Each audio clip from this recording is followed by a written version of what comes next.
Hello students, my name is Jamiu, Olakunle, Tijani. I welcome you to today's class where we'll be discussing lesson 4 titled Accounting Concept, Convention, Methods and Basis. We cannot appreciate this topic better without solidifying what we have learned in lesson 1, lesson 2 and lesson 3. In lesson 1 you will recall that you learned about the background to accounting. In lesson 2, you must have learned about the historical perspective to accounting. In lesson 3, we also discussed users and characteristics of accounting information. In lesson 4, like I said earlier, we'll be looking at accounting concepts, accounting conventions, accounting methods, and accounting basis. Accounting is all about rules, it's all about principles, and those principles we'll be looking at them in today's lesson. I can assure you, as ever before, that you're going to have a swell time in class.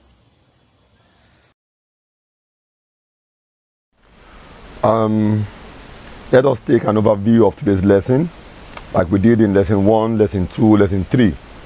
We'll be taking first the objectives of the lesson, followed by the accounting concepts, accounting conventions. That is the meaning of accounting concepts and accounting conventions. There we're also going to be looking at specific examples of accounting concept and accounting convention, before we're going to look at accounting methods and accounting basis. After which we'll take questions and answers, then we'll provide summary and conclude today's lesson.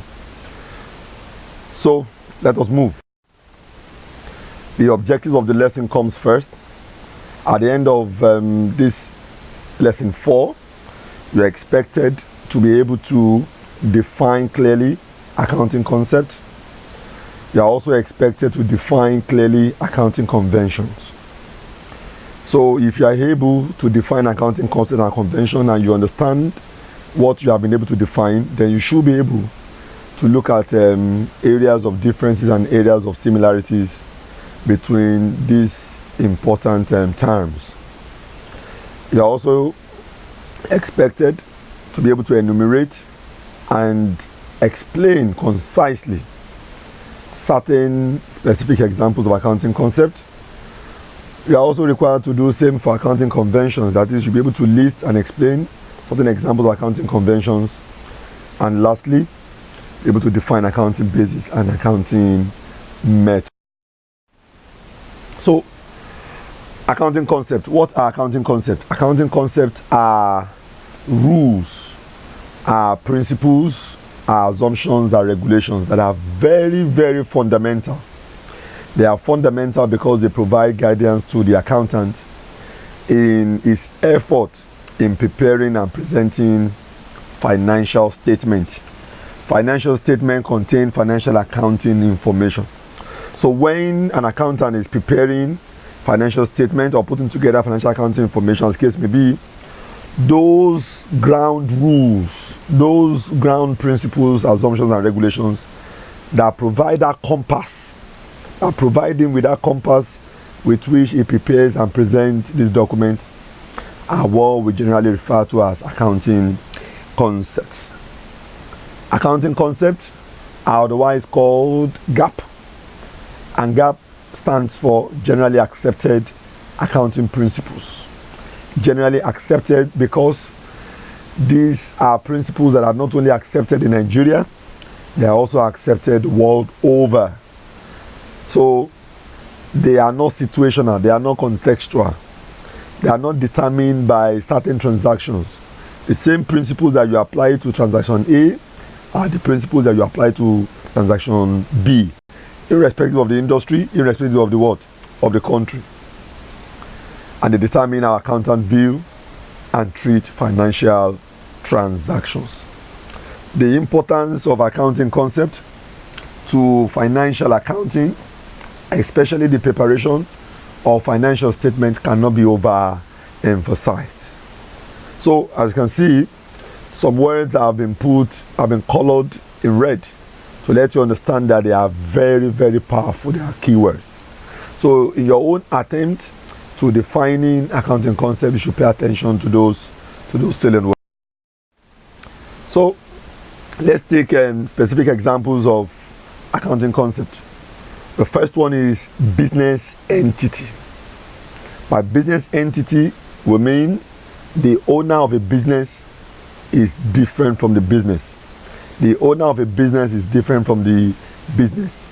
So if LASU as an individual, or LASU Open and Distance Learning and Search Institute as an individual, decides to establish LASU International, so LASU, Lagos State University, will be treated as being separate and different from LASU International. So even in your own case, if you apply your name, so Deborah Zainab as an individual, when they establish a firm, they are expected to be treated as separate. And the importance of this is very, very, very critical. We cannot overstress it. The next one is going concern. What is going concern concept? The going concern concept is saying that if you are preparing FS means financial statement. If you are preparing financial statement for a firm, you must be able to satisfy yourself as to the fact that this firm for which you are preparing this FS will be around into the foreseeable future. Not that this firm will get, will go down, will go under in the next 1 week, or the next 1 month, or in the next 1 year. No. So accountants don't prepare FS with such assumption. So the assumption of going concern, or the concept of going concern, is one that must not be lost on an accountant. Historical cost concept is saying that whenever an accountant is to record a transaction into the book for the first time, it must be at the price at which the transaction took place. The price at which it took place. And is the correct amount with which to bring the transaction onto the books. Matching concept is saying that if you incur certain costs during one financial year, you should be able to trace that cost to the revenue that cost has been able to help generate. Because it's after you have been able to do this that you can now say this firm has made profit or this firm has made loss, without having to know the fair that, oh, this profit is for profit from last year or profit for future year. So margin concept helps us to narrow down the performance or the financial position of a firm in relation to one financial year, so that we are well guided. Then money as a common denominator. Whenever we're recording, we always record in monetary terms. And this also implies that when you are recording, you must pay particular attention to the currency, so that if a transaction is denominated in Naira, do not record it as if they were denominated in pounds or euros. The dual aspect concept is saying that for every debit entry, there must be a corresponding credit entry, vice versa. So that aspect has to do with the double entry principle in accounting. Double entry principle, that is what it's all about. And the last one is realization.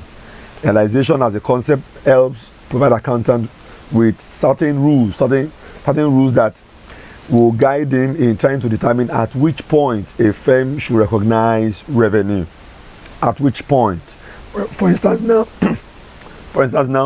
when you make sales, at what point do you recognize that income? Is it the point where those goods are in transit? Or is it the point where those goods have left your premises? Or is it the point where the buyer has taken delivery of those goods? You must be able to clearly demarcate. So, and when you do this, so that is what a realization concept is all about. So you can see from the image there, the image there shows someone who is laughing. He's laughing because he understood accounting concept and principles. So, and you can liken him to an accountant. An accountant that understands accounting concept knows that you already have a very sound understanding of accounting. So, accounting conventions. These are general norms and practices of the accounting profession which are expected to be complied with by accountants. Norms and practices are the keywords here. What is norm in environment A may not be the norms in environment B, and the same also goes for practices. So, and accounting convention highlight the fact that accountants operate in different jurisdictions and they are faced with different circumstances. So when they are recording transactions, they are expected to bear that in mind. You know, as you can see, one peculiar characteristic of accounting convention is that they tend to vary based on transaction context. They tend to change based on context, based on situations. They tend to change based on jurisdictions. So accountant must bear this in mind. Then we could look at examples of accounting convention. And here we have prudency. And prudency convention is saying that accountant should exercise great care in the way he recognizes profit, while all known losses are adequately provided for. I take that again. Accountant should be very circumspect, should be very careful in the way he recognizes profit, while all losses are adequately provided for. What this means simply is that accountant should be slow in the way he recognizes profit. He should be slow in the way he recognizes income. But whenever he envisages any loss, he must be quick to do this. If accountant can imbibe this, then he's said to have adopted prudency convention. The other one is consistency. Consistency is saying that whatever principles that you use in preparing your FS last year, you must use the same principle this year. And the reason for this is not far-fetched. This is going to allow for comparability of the financial records. I cannot imagine using one principle last year and coming this year to jettison that same principle. What this does for the financial reports and the content is that it impairs the comparability attribute of that report. So it's important that accountants should bear this in mind. They should be consistent in the way they treat transactions. The other one is materiality. And materiality convention is saying that, you know, an item can be material depending on the context. For instance, for large organizations, they may look at a transaction within the range of 10,000 and say, oh, 10,000 is not consequential for them. It's not material, it's not significant, it's not huge enough. But for a small firm whose total capital is about 100,000 naira, 10,000 means a lot. You can see context. It's based on context. Are you a large size firm? Are you a small size firm? So what is material in terms of transaction for A may not be what is material for what? For B. So what then are accounting methods? Accounting methods are the procedure which accountants have adopted, which accountants adopt in trying to apply accounting concepts. When the accountant is trying to put together the financial statement, so those procedures that he follows in applying accounting concepts are what in totality referred to as accounting methods. It's the way by which an item of revenue, gain, loss, expense, or any asset or liability are not only valued, are not only recognized, but also measured. So how do you recognize an asset? How do you recognize a liability? How are they measured? How are they valued? These are what accounting methods are all about. Then we move on to accounting basis. Accounting basis are the totality of methods that an enterprise have adopted in trying to apply fundamental accounting concept to its transactions. Totality, not one method. If you have method A, method B, method C, if you put all of this together in trying to apply accounting concept to transactions that are recorded on a daily basis by a firm, so we call that accounting basis. So having taken today's lesson titled Accounting Concept, Convention, Methods and Basis, let us entertain questions from two of the students that have participated in today's lesson. And to my right is Oladele Ayobamikale. You're welcome. And to my left is Olio Fatima Osumola. You're welcome. So let's take Ayobamikale's question. All right, so first of all, I would like to say I really had a wonderful time today. The class was really enlightening.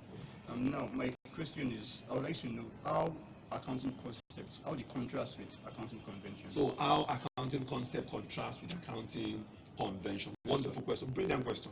Brilliant question. You know, we said in the course of today's lesson that an accounting concept are fundamental rules, regulations, norms, assumptions, you know, generally accepted in the process of preparing and presenting financial statements.